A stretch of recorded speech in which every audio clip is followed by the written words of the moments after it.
So I'm trying something new today in regards to recording. Up until now, I haven't been able to get a good audio sound, and I wind up talking to my camera for my 45-minute ride, and none of the video is usable.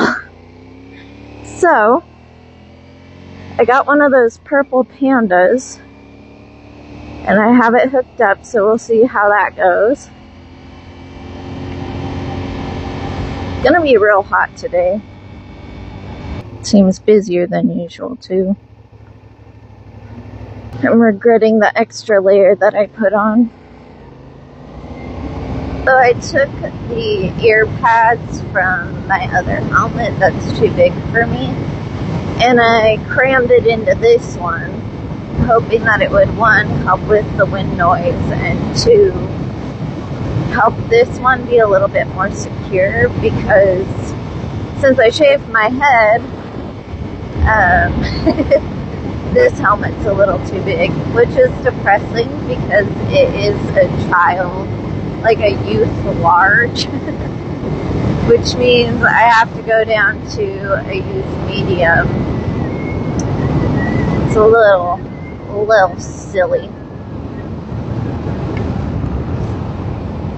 I felt my yoga pants fluttering around my leg. That threw me off for a second.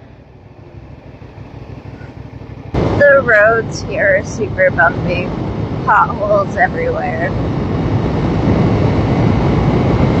Oh, so I've posted about this on my page, I think. But I created like a little blog. My goal is to put like frequently asked questions that are outside of like the basics of pet care.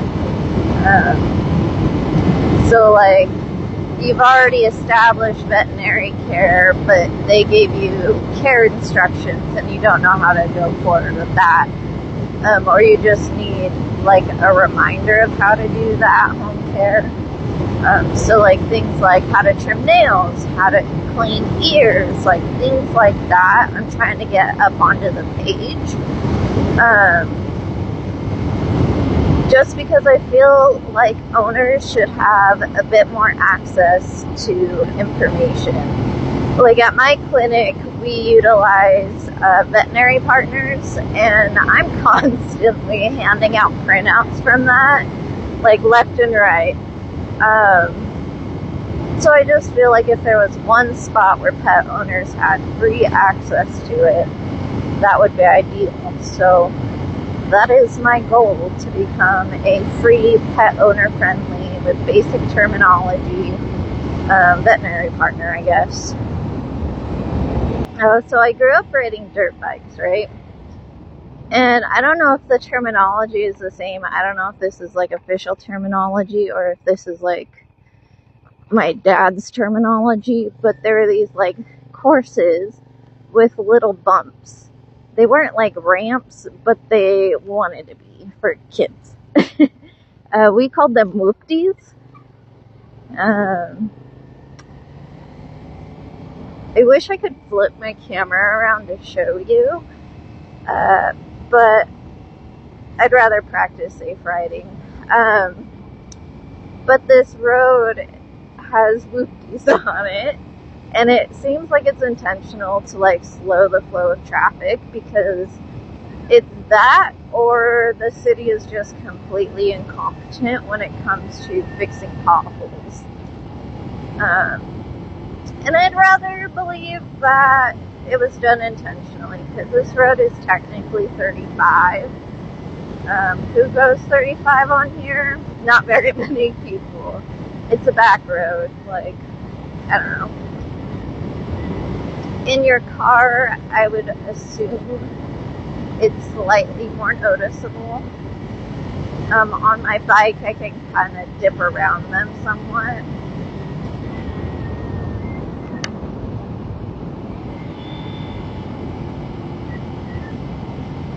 I thought that would help with the noise.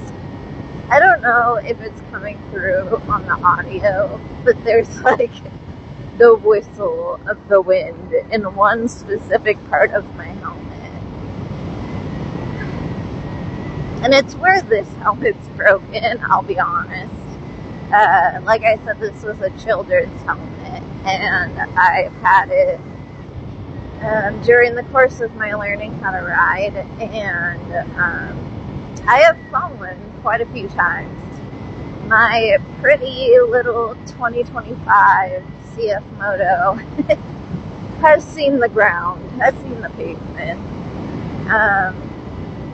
But you know what? It's my bike, so I don't know. I'm not glad that I dropped it by any means, but I haven't dropped it, gosh, 2 months now? I can't believe I've been riding that long. But yeah, I haven't dropped it in just about over 2 months. And all of the instances where I dropped it, it was because I'd stall out my bike during a turn. Only instances, and all of the drops weren't like dramatic. It was all very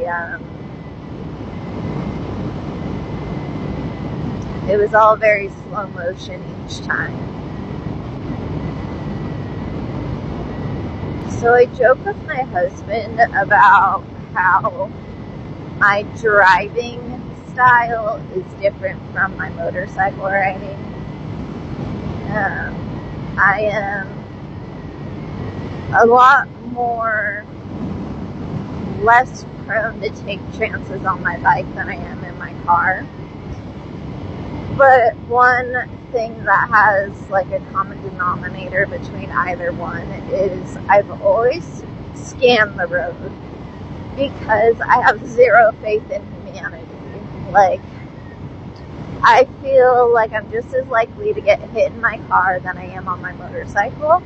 Except on my motorcycle, I have the better means to evade it without any damage to myself or my vehicle. Because I've almost been hit a handful of times, but I've also almost been hit, like, in my car. I'm kind of bummed that I'm stuck behind a minivan now. As if the truck I was behind before wasn't bad enough.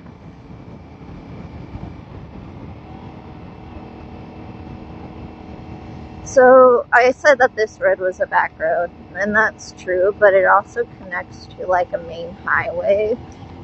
And that's another reason why no one ever really goes the speed limit on here, is because the speed limit on the highway I think is 50. And yeah, 35 here. But like, it's frustrating for me to be behind a car that's going the speed limit the closer we get to the like roundabout that takes you to the freeway. Because I always feel like I'm a sitting duck when we're merging onto the highway going that slow. Like, I've almost been hit a good handful of times because of it. I don't know. It's a little frustrating. I will say I've gotten really, really good at emergency stops and emergency maneuvers. And if I'm being honest, I'm probably better at those than I am at slow speed maneuvers. Which I need to practice, but like, I ride for my commute for work, and my husband doesn't have a motorcycle, so going out and, you know, practicing by myself is kind of, I don't know, not mentally stimulating. We're about to come up to my favorite part about my commute. It's a mountainy road with lots of curves. If you can hear my over-revving, mind your business. Sometimes I'm really good, sometimes I'm not. I'm learning. I'm just a baby. I'm literally just a girl.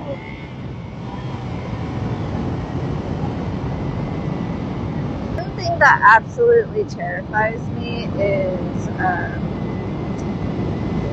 target fixation, because I did it a couple of times really bad. I was able to save it every time that I've done it so far. And I try my best to avoid it, but I think my anxiety of target fixating is the reason I keep target fixating, if that makes sense. Because I'm so overly aware that I have a tendency of doing it. God, this feeling is just the absolute best. Like, I don't understand why people don't like it. We're going about 70 miles an hour right now, for context. If the audio is real shit. I stole the chin guard from my other helmet, and I crammed it into this helmet. And I have the microphone kind of tucked up into that. So theoretically, my little chin should be barricading the microphone from any wind interference from underneath the helmet. And also, if this works, I'll link the microphone, but also I'll link the portable charger that I use for my phone, because I use so much battery like during my commute, and for my job we use this like AI note-taking app, which if you can imagine drains your battery life working a like 9-hour shift. So I use it, and when I fully charge my phone from like 30-40%, I still have like 50-57% of the like battery life on the charger still. So I can use it for 2 days before I have to recharge it. But I just plug it in over my lunch hour, and my phone's fully charged after that. Ay.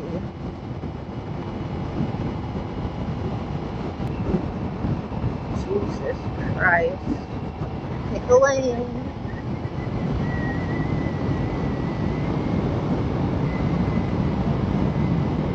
Didn't even have to downshift. That's nice. Even with all the extra padding, this helmet's still too big. My head measures at like 20 inches. I have a stupid sized head. Finding my second favorite part. We're going 54, and I usually go at least 64 on this strip.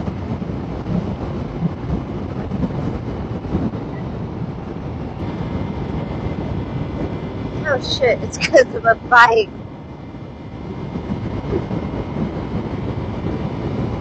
Don't do it. Don't do it. I get so much anxiety when seeing another bike going in the same direction as me. I'm not a social person. I want to be, but I'm not.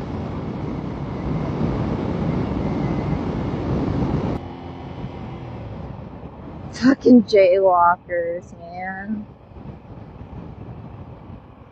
Tell me you're in Spokane without telling me you're in Spokane.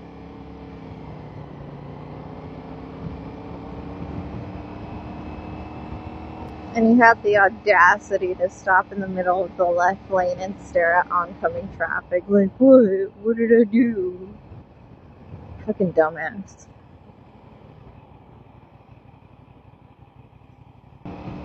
Thankfully, my turn is coming up. My hand is going numb, and I think it's because of my bracelet.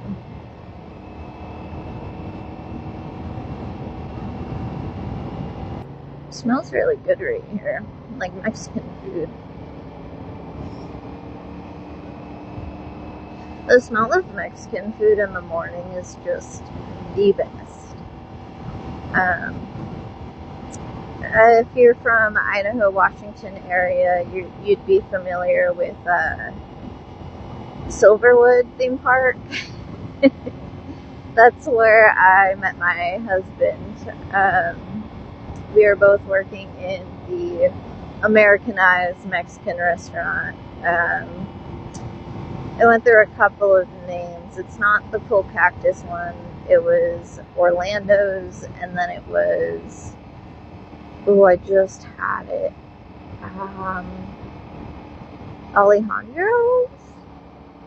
Maybe? I don't know. But it was something. I have Gold Digger stuck in my head.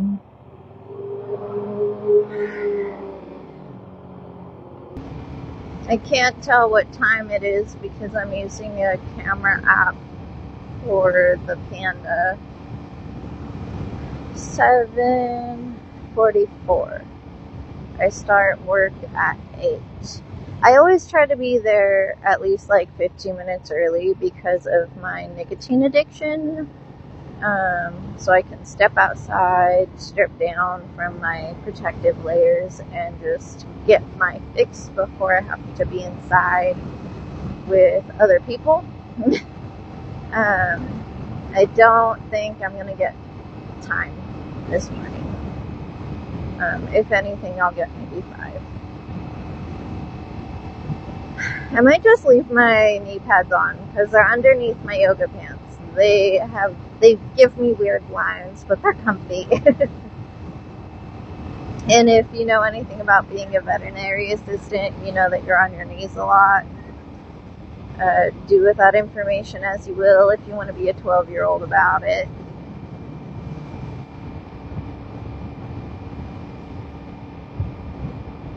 It's so pretty around here. Okay, homie, why are you slowing down so bad? Oh my god. It was a biker cop. Oh no.